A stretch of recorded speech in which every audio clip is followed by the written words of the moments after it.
Muy buenas. Hoy nos metemos de lleno en un tema que para cualquiera con relación con la economía mexicana le sonará y mucho. El impuesto sobre la renta, o como lo conoce todo el mundo, el ISR.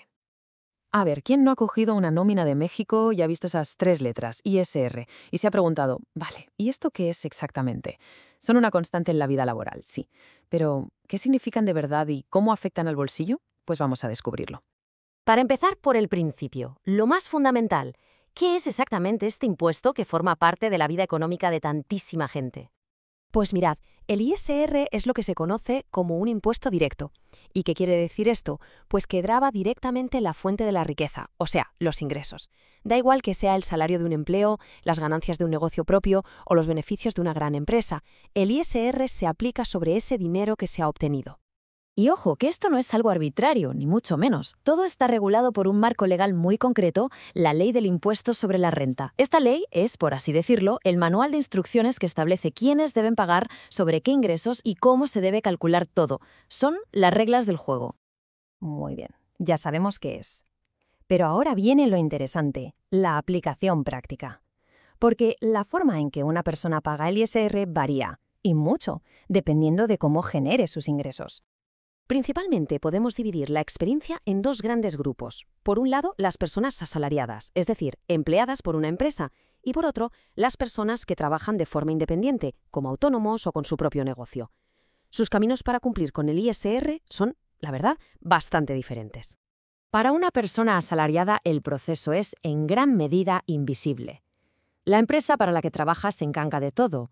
Calcula el impuesto, lo descuenta del salario bruto, en un proceso que se llama retención, y lo paga directamente a la autoridad fiscal, el SAT. El empleado simplemente recibe su sueldo neto, con el impuesto ya cubierto. Ahora, si pasamos al otro lado, al de los profesionales independientes, la historia cambia por completo. Aquí, la responsabilidad es totalmente directa. Cada mes tienen que calcular su propio impuesto, presentar una declaración y realizar el pago al SAT. Estos pagos, conocidos como pagos provisionales, funcionan como una especie de adelantos para el cálculo del impuesto anual total. Es que el sistema no es una autopista de un solo carril, ¿eh? Dependiendo del perfil del contribuyente, existen diferentes rutas o modalidades y elegir la correcta es absolutamente clave.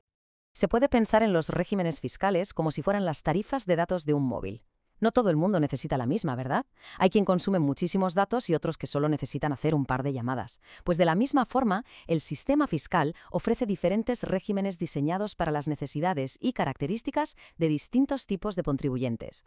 Y para que esto se entienda a la perfección, vamos a analizar uno de los regímenes más comentados recientemente, el régimen simplificado de confianza, más conocido por sus siglas, RESICO.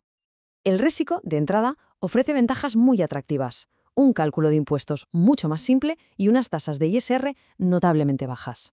Pero claro, tiene sus contrapartidas. La principal es que no se pueden deducir gastos y que existen límites de ingresos y otras restricciones.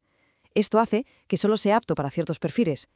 Y para poner en perspectiva lo bajas que son sus tasas, el dato clave es este. La tasa máxima de ISR en RESICO es de tan solo el 2,5%. Esto, si lo comparamos con la tasa máxima del régimen general, que puede llegar hasta el 35%, bueno, la diferencia es abismal. Entonces, el intercambio queda muy claro.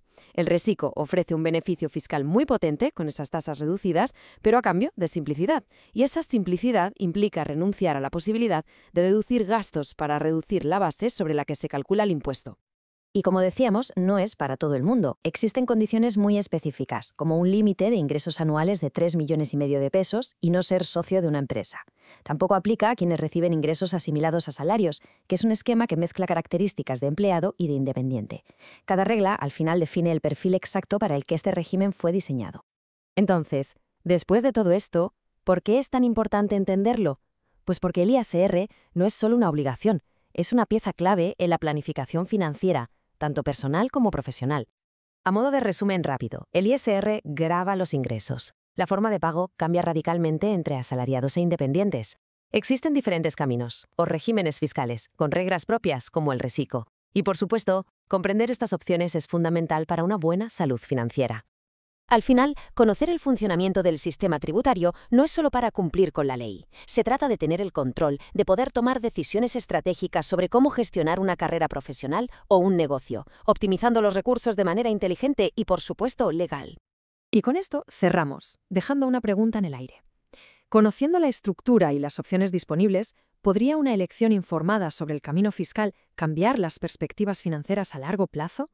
Todo parece indicar que sí.